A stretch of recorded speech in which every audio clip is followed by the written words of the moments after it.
Bonjour les amis, j'espère que vous allez bien.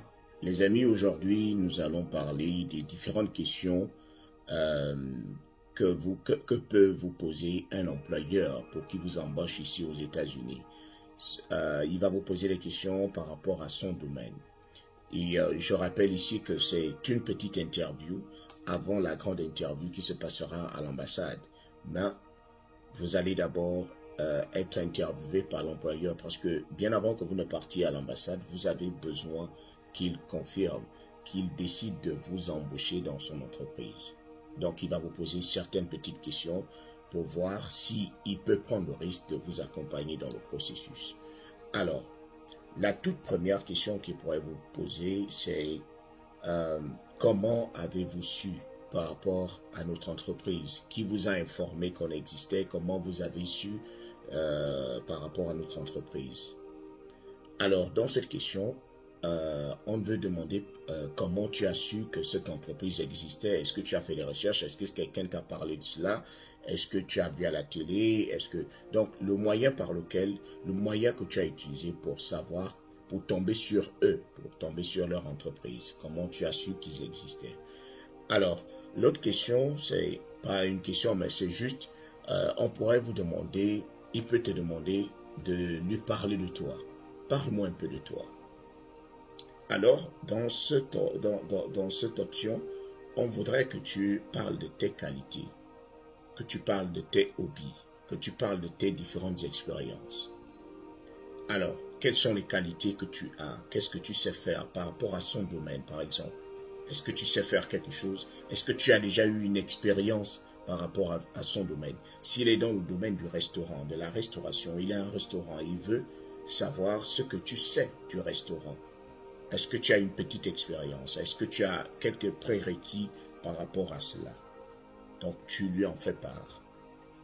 Et en ce qui concerne les hobbies, il veut aussi se rassurer que tu sais t'entretenir, que tu sais prendre soin de toi, c'est-à-dire au niveau de la santé, que tu seras en bonne santé, parce que un bon employé, ça fait de l'argent. Un employé en bonne santé fait rentrer de l'argent. Donc, au niveau des hobbies, si tu lui dis par exemple que tu vas souvent à la salle de gym, il va se dire, voilà quelqu'un qui est en bonne santé, tu fais de la marche, c'est la lecture ou bien de la natation. En tout cas, ce qui t'intéresse à part le boulot, il veut se rassurer que tu as au moins une autre activité qui peut te faire déstresser parce qu'il sait à quel point le boulot sera stressant. Alors, il peut aussi te demander ce que tu connais parce qu'il t'a déjà demandé comment tu as fait pour savoir qu'ils existaient. Il va aussi te demander ce que tu connais sur eux. Qu'est-ce que tu connais de notre restaurant? Qu'est-ce que tu connais de notre entreprise de construction? Alors, dans cette partie-là, il veut savoir si tu as quelques connaissances par rapport à leur restaurant, par rapport à leur façon de fonctionner. Est-ce que tu as pris le temps de faire des recherches? Évidemment, c'est aussi un conseil.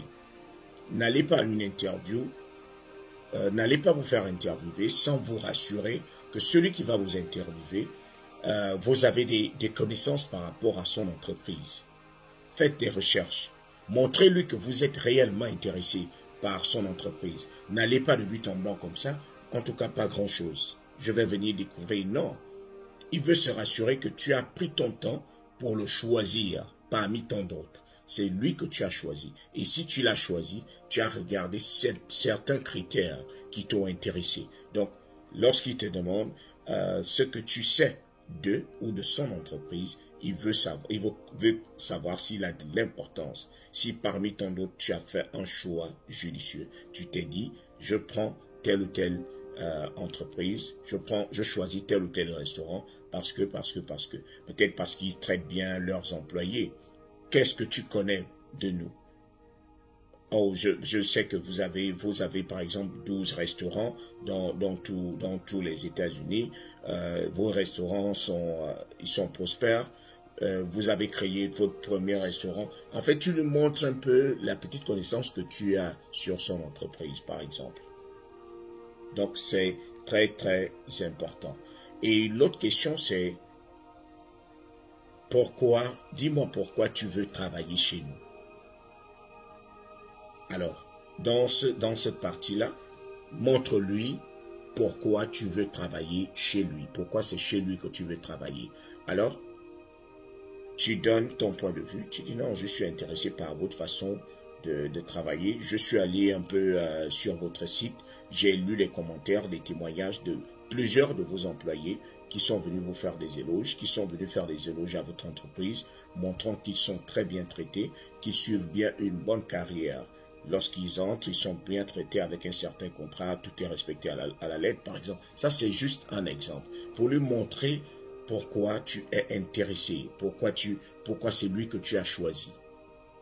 Donc, dans ce domaine-là, dans ce parti-là, tu l'emberlificotes, tu lui jettes les fleurs parce que tu dois lui montrer qu'il est important, que tu l'as choisi, pas parce que c'est lui seul qui existait, mais parce que il y en avait d'autres, mais lui, il a des qualités un peu différentes.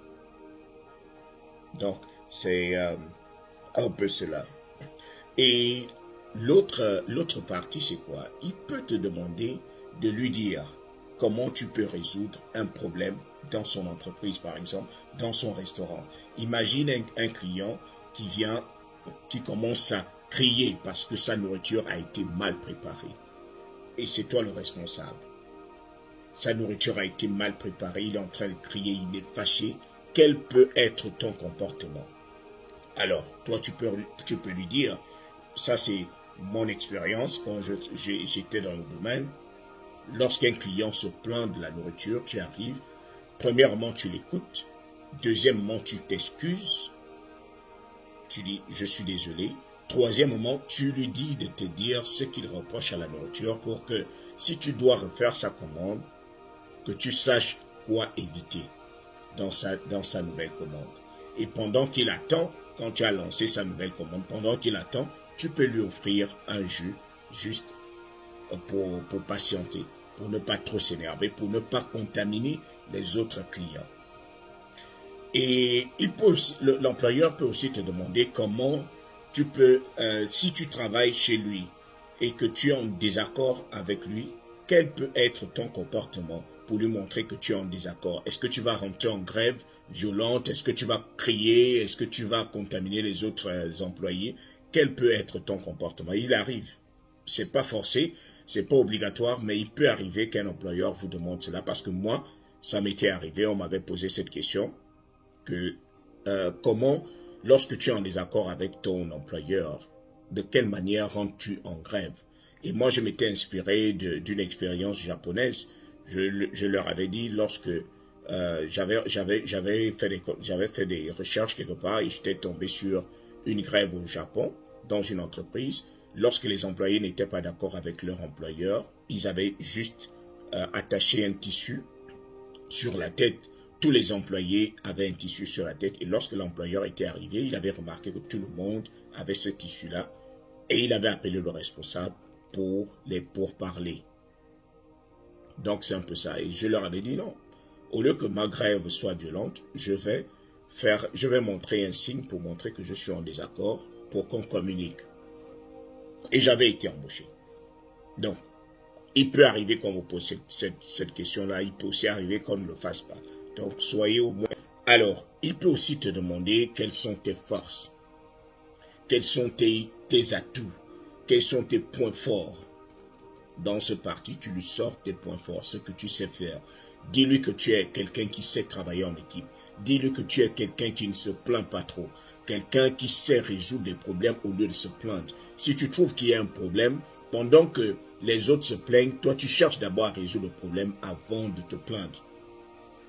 S'il y a un souci, tu le règles d'abord. S'il y a un problème, il y a une erreur quelque part, tu corriges d'abord l'erreur avant qu'on ne parle. Parce qu'il faut gagner en temps. Donc, c'est un peu cela, c'est ce que je voulais vous partager aujourd'hui.